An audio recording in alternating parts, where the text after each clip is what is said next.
গেল মাসে বন্যায় ফসলের উৎপাদন ব্যাহত হওয়ায় সরবরাহ ছিল খুবই কম। এর প্রভাব পড়েছিল রাজধানীর সবজির বাজারে।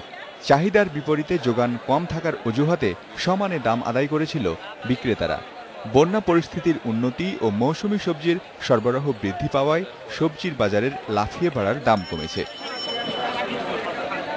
কচুরলতি, সিম, বরবটি, ঢেঁড়স, কাঁকরোল সহ সব সবজি গত সপ্তাহের চেয়ে কেজিতে 10 থেকে 15 টাকা কমে পাচ্ছে ক্রেতারা। কাঁচামরিচের দামও কমেছে কেজিতে প্রায় 50 টাকা। বিক্রেতারা বলছে, ভারতীয় মরিচের সরবরাহ বাড়ায় বাজারে মরিচের দাম কমতে শুরু করেছে। যেদিন মরিচ আমদানি হয় সেদিন দাম কমে যায়, যেদিন আমদানি কম হয় সেদিন বাজার বাড়তি, বুঝছেন। আজকে আমদানি বেশি আছে, দাম কম। আগের চেয়ে ভালো, বাজারের অবস্থা ভালো, মানে মাঝখানে তো অনেক দাম বেড়ে গেছিল, এখন মোটামুটি সহনীয় পর্যায়ে আছে আর কি। গত সপ্তাহে পাল্লাছে 270, এখন 200 টাকা পাল্লা ভেন্ডি। কেজি প্রতি কত হয়? কেজি 40 টাকা। আর বন্যার পানিতে খালবিল ভেসে যাওয়ায় গত কয়েক সপ্তাহ থেকেই মাছের সরবরাহ ছিল বেশ ভালো। পছন্দ অনুযায়ী মাছ কিনতে পারছেন ক্রেতারা। তবে এ সপ্তাহে দাম কিছুটা বেড়েছে, যদিও তা মানতে রাজি নন বিক্রেতারা।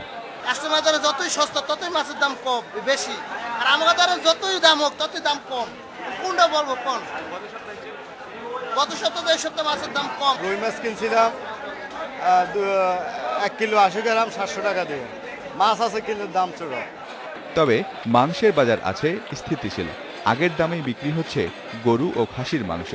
কেজি প্রতি 350 থেকে 400 টাকায় গরুর মাংস এবং 550 থেকে 600 টাকায় খাসির মাংস পাচ্ছেন ক্রেতারা। Mizanur Rahman, independent news, Dhaka.